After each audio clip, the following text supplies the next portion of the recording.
President Donald Trump is urging Republicans to just repeal Obamacare now and work on a replacement plan from a clean slate. The call came after Republican Senator Mike Lee announced via Twitter that he and Senator Jerry Moran would not support moving forward on the Senate's new plan to repeal and replace the law. They joined two other Republican senators opposing the bill, dealing a fatal blow to the legislation. Senate Majority Leader Mitch McConnell now says the Senate will simply vote on the House-passed bill in the coming days. McConnell also says he will push the Senate to pass a clean repeal bill. U.S. Attorney General Jeff Sessions raised some eyebrows during a Get Tough on Crime speech in Minneapolis. Attorney General said violent crime is up in America's largest cities, singling out Minneapolis, where he said violent crime is up every year for the last 6 years. Through the first half of this year, the preliminary data shows that violent crime is up 17% and homicides up 40% from this time last year. That is not what Minneapolis police say. They say the actual numbers show violent crime is up slightly, about 4%, not 17, and homicides up 5.8%, not 40.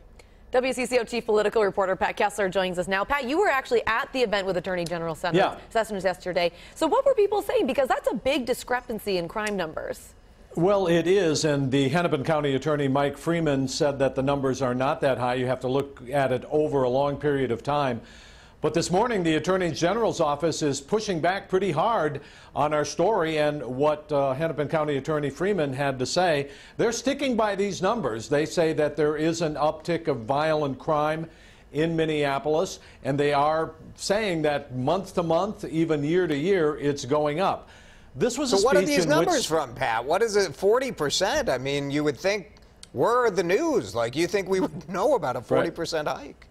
Well, one of the things that the Minneapolis police are saying, and they talked with us yesterday and provided us with the numbers, they said that these numbers are looked at week to week or month to month, but not year to year. So there might be a month where there are more homicides or fewer homicides, and there might be some where there are none at all. So that's what they're saying. They're both saying they're right, but they're looking at statistics and interpreting them differently.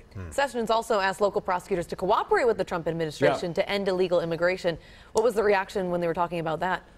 Well, you know, the National District Attorneys Association was generally supportive. They endorsed Jeff Sessions for Attorney General, and he was getting a lot of applause for things like that, his Get Tough on Crime, fighting gangs, the opioid epidemic. But on immigration, he was also saying we need to crack down, and he was saying there's going to be a crackdown even more than there is already, including places like Minnesota and in Minneapolis. And he was getting applause. They want people, he said, people want to build that wall, and he says with Trump as president, the immigration problem could be eased. But people were generally receptive, even though here in Minnesota, again, Hennepin County Attorney Mike Freeman says that's a federal issue. We're not going to get involved. Let's get back to health care. President Trump tweeting this morning, as I have always said, let Obamacare let Obamacare fail, and then come together and do a great health care plan. Stay tuned.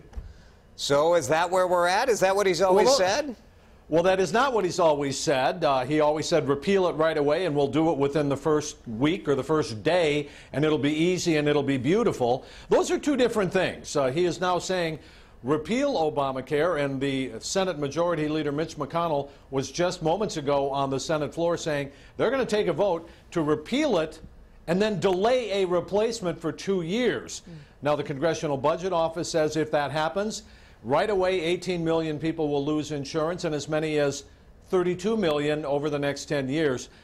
But I think there's a lot of questions now, because if the U.S. Senate, controlled by Republicans and Republicans in the House, and a Republican president could not pass a new health care plan, what gives anybody confidence they can do it in 2 years? So this thing is still really up in the air. As you've said all along, Pat, it's a lot more difficult to take a benefit away once it's been given to people. Yep. And we're seeing I think people are looking at that now. Yeah. All right, Pat, thanks. We'll see you on the news at 5 and 6 today.